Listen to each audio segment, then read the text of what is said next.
I'm Edie Lush here at the Hub Pavilion in Copenhagen and delighted to be joined by Jeff Seabright from Coca-Cola. Thanks a lot for taking the time. Thank you. Tell me a little bit about what Coca-Cola is doing to make true all the things that they're talking about here in Copenhagen.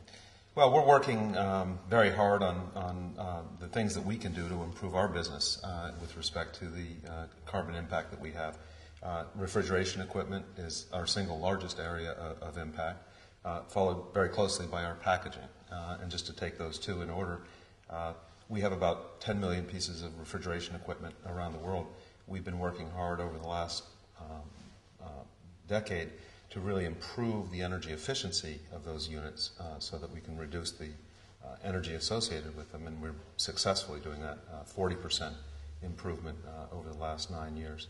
But we're also working to replace the hydrofluorocarbons, a bit technical, HFCs, a very potent greenhouse gas in our refrigeration equipment, with non-HFCs. And so we just recently announced, our chairman just announced recently, along with Greenpeace, our commitment that by 2015 we will no longer be purchasing HFC refrigeration equipment. So it's really a statement of commitment by the Coca-Cola system globally that we're going to really work with our bottling partners around the world and our suppliers to drive an HFC-free future for refrigeration, which we think is going to make a contribution on the climate debate. We're also working in our bottling plants, and we're a global franchise, so we work in 200 countries with 300 bottling partners who are independent bottling partners for the most part. And we've made a commitment in conjunction with WWF to grow the business, not the carbon, by 2015, meaning that by 2015 we will emit no more carbon in our 900 plus bottling plants than we did in the year 2004, even as we continue to grow the business. So we're stabilizing carbon in our system, which is a start, and we're working hard to achieve that. So those are two things that we're doing directly on refrigeration and in our manufactured operations.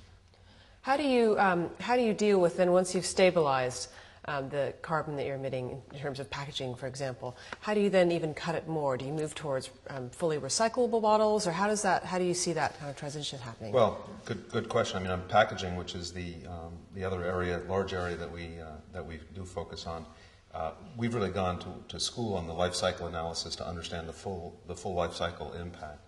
A big part of how we reduce our carbon footprint in packaging is through recycling, very aggressive programs on recovery, and then most importantly taking that material, aluminum or plastic, and reintroducing it as recycled content. So an average Coca-Cola can has 50% or 60% recycled content. It's been here before. And with our bottles here in Denmark, 50% of the material in a Coke bottle, in a plastic bottle here, is recycled content. That dramatically lowers the carbon.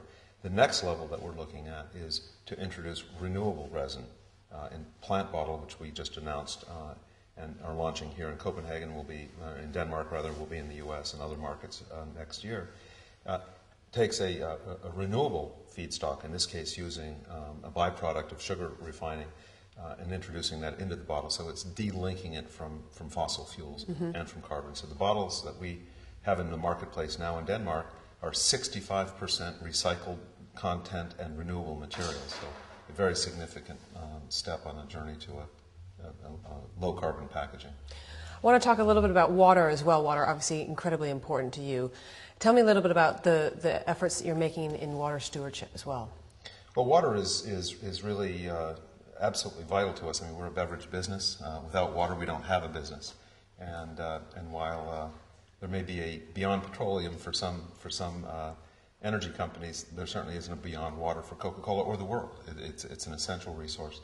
And we've been hard at work in understanding how we can be real stewards of this resource that we depend on for our business and that is shared with communities and nature. We've made a commitment as a Coca-Cola system globally that we will give back as much as we use.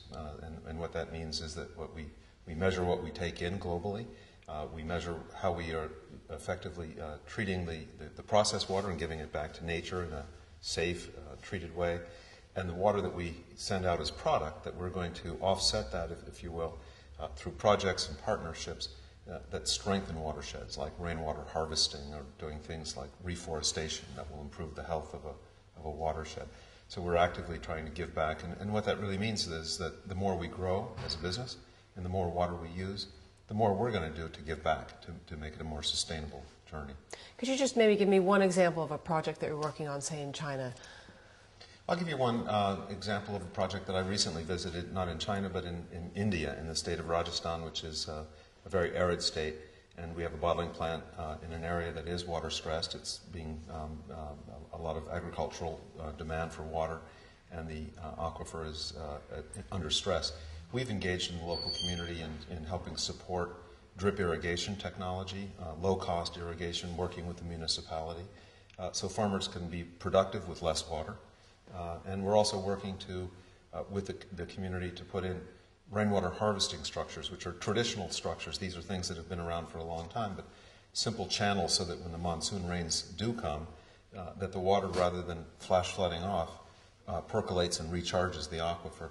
As a result of our efforts, we believe that, and I believe the community believes, that we're helping make a difference, a positive difference in the health of the water that supports that community and our business.